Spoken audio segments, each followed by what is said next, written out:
سنو ایک حدیث، سیدنا علی المرتضیٰ رضی اللہ تعالی عنہ فرماتے ہیں کہ میرے حضور نے ارشاد فرمایا کہ جو اللہ کے دیے گئے تھوڑے رزق پہ راضی ہو گیا، اللہ قیامت کے دن اس کے تھوڑے عملوں پہ راضی ہو جائے گا۔ اللہ فرمائے گا میرے بندے، تو تو ضرورت مند تھا، تجھے 3 وقت کے لیے روزی چاہیے تھی، تجھے پہننے کے لیے گرمی سردی میں لباس چاہیے تھا، تجھے بچوں کے لیے دودھ چاہیے تھا، تجھے بچوں کے لیے دوا چاہیے تھی، تجھے جو ہے وہ بیٹیوں کے لیے جہیز چاہیے تھا، تجھے رہنے کے لیے سر چھپانے کے لیے چھت چاہیے تھی، مکان چاہیے تھا، لیکن تو کتنا شکر گزار تھا کہ اس پہ بھی راضی ہو گیا۔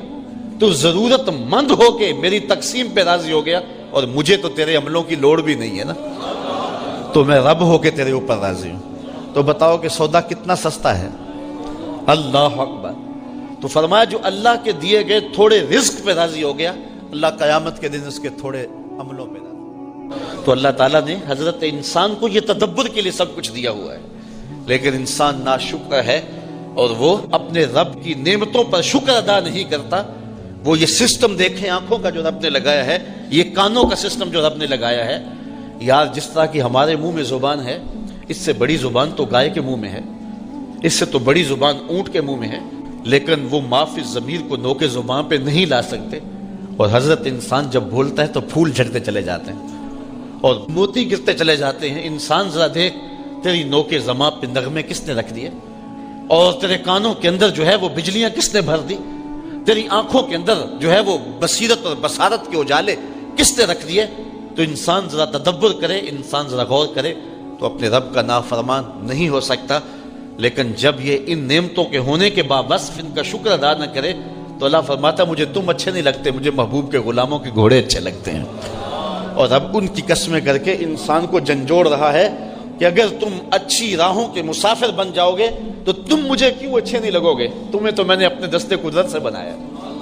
حضرت انسان کو اللہ نے اپنے دستے قدرت سے بنایا ہے، اور یہ کائنات کا شاہکار ہے، پوری کائنات کا چرخ انسان کے گرد گھومتا ہے، اور پوری کائنات کا مقصود انسان ہے۔ اے تماشا گاہ عالم روئے تو کجا بہرے تماشا می روی، ساری کائنات اس کے گرد گھومتی ہے۔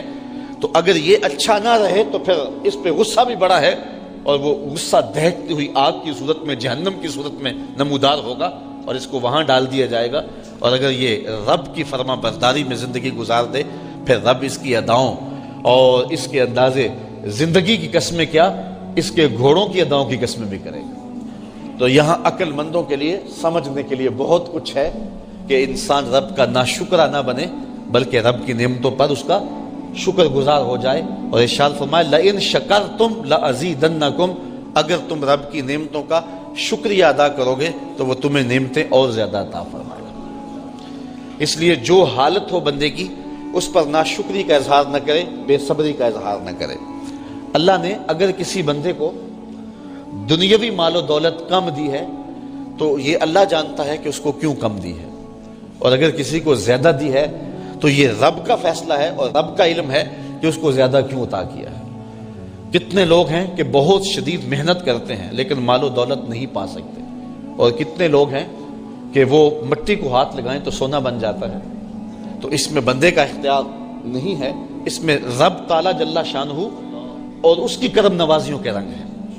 حدیث میں آتا ہے کہ جب شکم مادر میں بچہ 120 دن کا ہوتا ہے تو فرشتہ آ کے اس کا رزق بھی لکھ جاتا ہے، اس کی عمر بھی لکھ جاتا ہے، اور اس کا شقی و سعید ہونا بھی لکھ جاتا ہے۔ تو جب رزق ہمارا لکھ دیا گیا، مقسوم ہمارا طے شدہ ہے، اور قلم خشک کر دیا گیا، تو ہمیں پھر اپنی زندگی کے مقصد کی طرف توجہ کرنی چاہیے۔